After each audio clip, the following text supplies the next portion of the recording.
എന്റെ കൊച്ചു സഹോദരിമാരായ പക്ഷികളെ, പറക്കാനുള്ള കഴിവുകൾക്കും നിങ്ങളുടെ മനോഹരമായ പാട്ടുകൾക്കും നിങ്ങൾ എപ്പോഴും ദൈവത്തോട് നന്ദി പറയണം. രണ്ടാം ക്രിസ്തു വിശുദ്ധരിൽ ഏറ്റവും ബഹുമാനിക്കപ്പെടുന്നവരിൽ ഒരാൾ.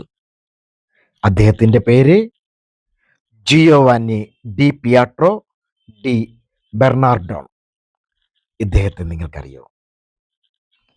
1181 ഓർ 82 ഇറ്റലിയിലെ അസീസിയിലാണ് ജനിച്ചത്. ഇപ്പോൾ ഈ വിശുദ്ധനെ നിങ്ങൾക്കറിയാൻ പറ്റും. അതല്ലെങ്കിൽ മറ്റൊരു ക്ലൂ കൂടി, ഫ്രാഞ്ചേട്ടൻ ദി സെയിന്റിൽ കാണുന്ന വിശുദ്ധനാണ്. അദ്ദേഹമാണ് ഫ്രാൻസിസ് ഓഫ് അസീസി. 1126 ഒക്ടോബർ 3 അദ്ദേഹം മരിക്കുന്നത്. 3 വൈകുന്നേരം. അദ്ദേഹത്തിന് ഫീസ്റ്റ് ഡേ ആഘോഷിക്കുന്നത് ഒക്ടോബർ 4. അദ്ദേഹത്തിൻ്റെ, ഞാൻ ആദ്യം പറഞ്ഞ പേര് അമ്മയിട്ട പേരാണ്. ഫാദർ ഫ്രാൻസിലായിരുന്നു. ഫ്രാൻസിൽ നിന്ന് തിരികെ വന്ന ശേഷം ആ പേരിന് വ്യത്യാസം വരുത്തുകയായിരുന്നു. അത് ഫ്രഞ്ചിമാൻ എന്നുള്ള പേരാണ് അദ്ദേഹത്തിന് കൊടുത്തത്. അതായത് ഫ്രാൻസിസ്കോ. ഫ്രാൻസിലായിരുന്നു തൻ്റെ ബിസിനസ്. ആ ഫ്രാൻസിനോടുള്ള ബഹുമാനാർത്ഥമാണ് അദ്ദേഹം ആ പേര് നൽകിയത്. രണ്ടാം ക്രിസ്തു എന്ന വിശേഷണമുണ്ടെങ്കിലും 20ാമത്തെ വയസ്സിന് ശേഷമുള്ള ഈശോയുമായുള്ള കണ്ടുമുട്ടലിന് ശേഷമാണ് രണ്ടാം ക്രിസ്തുവിലേക്കുള്ള യാത്ര തുടങ്ങിയത്. ലോകത്താദ്യമായി പഞ്ചക്ഷതധാരിയാണ് ഇദ്ദേഹം.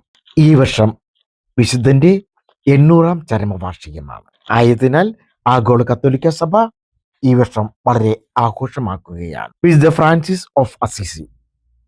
പലരും ഫ്രാൻസിസ് അസീസി എന്നാ പറയുക. പല വിശുദ്ധരുടെ കൂട്ടത്തിൽ തന്നെ അവരുടെ പേരുകളോടൊപ്പം തന്നെ നാടിന്റെ പേരുമുണ്ട്. തോമസ് ഓഫ് അക്വിനാസ് എന്ന പോലെ ജീസസ് ഓഫ് നസറത്ത് എന്നല്ലേ ക്രിസ്തുവിനെ പറയുന്നത്. അപ്പം അതുപോലെ തന്നെയാണ് ഫ്രാൻസിസ് ഓഫ് അസീസി. അദ്ദേഹത്തിൻ്റെ ഫാദറിൻ്റെ പേരല്ല, സ്ഥലത്തിൻ്റെ പേരാണ്. അദ്ദേഹത്തിൻ്റെ ശവകുടീരം ഔദ്യോഗികമായിട്ട് 2026 ഫെബ്രുവരി 22 തുറന്നു. അത് 1 മാസ കാലയളവിന് വേണ്ടിയിട്ടാണ് പൊതുദർശനത്തിനായി വെക്കുകയാണ്, മാർച്ച് 22 വരെ.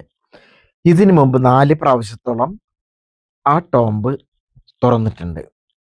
1818, 1978, 2015, 2026. അതായത് ഇതിൻ്റെ 11 വർഷങ്ങൾക്ക് മുമ്പും തുറന്നിരുന്നു എന്നത് തന്നെയാണ്. ഇത് 800ാം വാർഷികത്തോടനുബന്ധിച്ചാണ് ഈ പൊതുദർശനത്തിന് വയ്ക്കുന്നത്.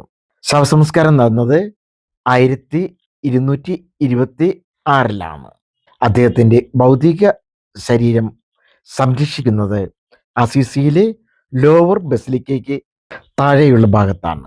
1818 ഡിസംബർ 12 രാത്രിയാണ് ആദ്യമായി തുറക്കുന്നതും. തുടർന്ന് 1819 സഭ ഔദ്യോഗികമായി അംഗീകരിക്കുകയും ചെയ്തു. ഏതാണ്ട് 600 വർഷത്തോളം ഒരു രഹസ്യ അറയിലാണ് വിശുദ്ധൻ്റെ ഭൗതിക ശരീരം വെച്ചിരുന്നത്. അത് എവിടെയാണെന്ന് കണ്ടെത്തേണ്ടിയിരുന്നു. കാരണം മറ്റൊന്നുമല്ല, ആ കാലയളവിൽ ഒത്തിരിയധികം തിരുശേഷിപ്പുകൾ മോഷണമുണ്ടായിരുന്നു. അതിനെപ്പറ്റിയുള്ള ഡീറ്റെയിൽസ് ഞാൻ പിന്നാലെ തരാം. ഭൗതിക ശരീരം ഹ്രസ്വമായും പരിമിതമായും കാണാൻ 1978 ഒരു ദിവസം മാത്രമായി അദ്ദേഹത്തിൻ്റെ ടോംബ് തുറന്നിരുന്നു. 2015 വീണ്ടും തുറന്നു. അതായത് 11 വർഷം മുമ്പായി.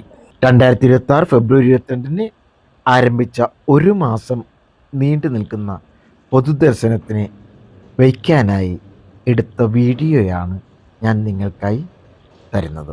ഇറ്റലിയിലെ അസീസിയിലുള്ള സെൻറ്റ് ഫ്രാൻസിസിൻ്റെ ലോവർ ബസിലിക്കയ്ക്കുള്ളിലാണ് അദ്ദേഹത്തിൻ്റെ ഭൗതിക ശരീരം സീൽ ചെയ്ത് നൈട്രജൻ നിറച്ച ഗ്ലാസ് കേസിൽ വെച്ചിരിക്കുന്നത്. ഗ്രൂപ്പുകൾക്കും വ്യക്തികൾക്കും സന്ദർശനത്തിനായി പോകാവുന്നതാണ്. സൗജന്യമാണ്.